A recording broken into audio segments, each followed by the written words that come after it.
today I'm going to show you a couple of ways that you might have to find the area of a circle in your real life. So the first situation I'm going to show you is in a recipe. So I have this recipe right here, and I am going to be making cinnamon flap cake. And if you look right here, it says it's supposed to go into a 9-inch square pan. Now, I don't have a 9-inch square pan, so I'm trying to decide which pan I should make this recipe in. Should I make it in this one or this one? So the first thing I need to do is figure out the area of the pan I should have used. Okay, so the recipe calls for a 9-inch square pan. So if I find the area of that pan, it would be 81. So I want to see which one of these round pie plates that I could use that would be closest to 81. So we're going to start with this one. And if you have any pie plates at home, they say right on the bottom how many inches they are. So this one right here is an 8-inch pie plate, which means the whole way across is 8 inches, which means our radius would be 4. So to find the area of this pan here, I'm going to do pi r squared. So I'm going to take 3.14 times 4 to the second power, which would be 4 times 4, and see what that equals.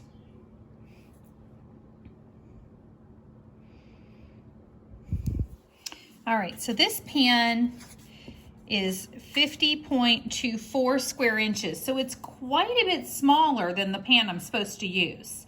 So let's try this larger circle pan. So on the bottom, it tells me that it's a 9.5-inch pan. So here on my paper, I'm going to find the area using pi r squared. So again, the whole way across is 9.5. So I need to figure out first what the radius is. So I'm going to take 9.5 and divide it by 2. And that tells me that my radius is 4.75. So I'm going to do 3.14 times 4.75 times 4.75 and see what I get.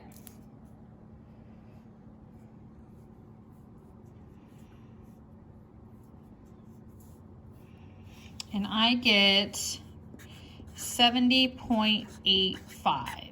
So if I had to choose between these two pans, this one here is definitely closer to the size I need.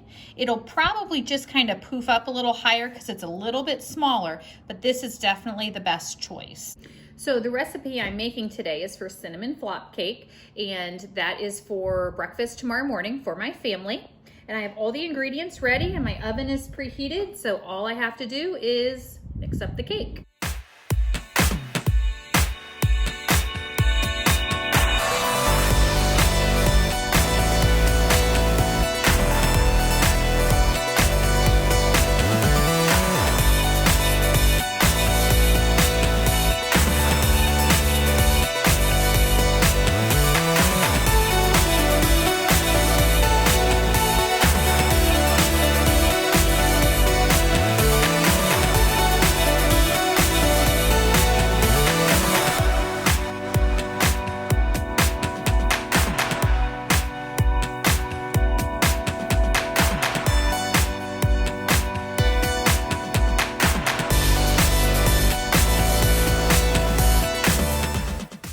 And now it is ready to go into the oven.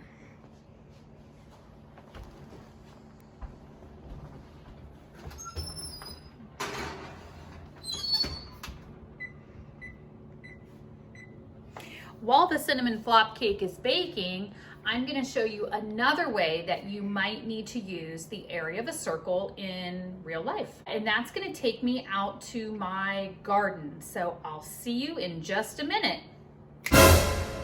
All right, here I am out in my garden area, and I am standing in front of my pear tree, and it's just about ready to bud. So I want to spread some organic fertilizer underneath the pear tree to enhance or make more pears grow this year.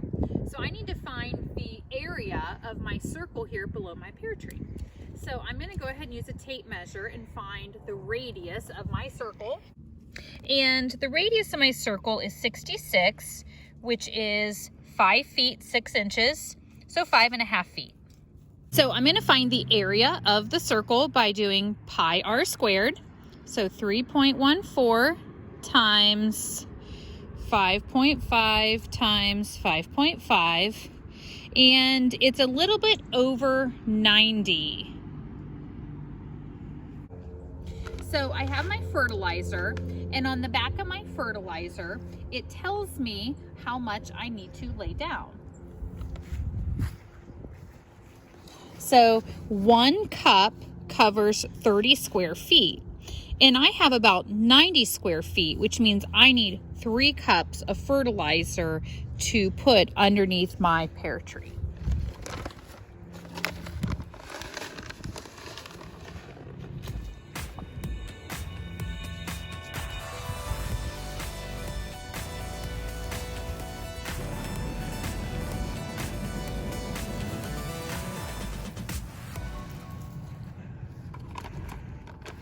All right, well that should do it.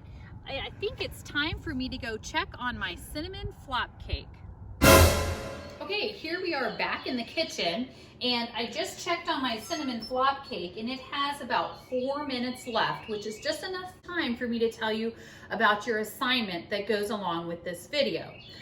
You have an assignment on Google Classroom. You need to find an item around your house that has a circle in it.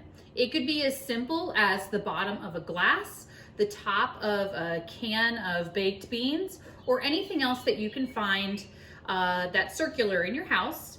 And you need to find the area of that circle. So you'll use a measuring tape to measure the radius of the circle. But if you don't have a measuring tape at home, you can quickly make one. If you have a piece of graph paper, every 4 blocks equals 1 inch. So you could simply put a line for the starting point, call it 0, go over 4 blocks, and that would be 1 inch, 2 inches, 3 inches, 4 inches, and so on. And you can use your graph paper as a ruler if needed. Okay, looks like the cinnamon flop cake is about finished.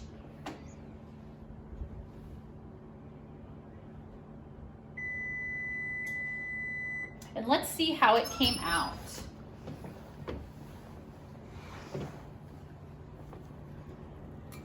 Ooh, looks delicious. So my breakfast for tomorrow morning is already made for my family. If you would like to try to make cinnamon flop cake for your family, the recipe was shown earlier in this video. Please take a picture of it for me. I would love to see it. Bye.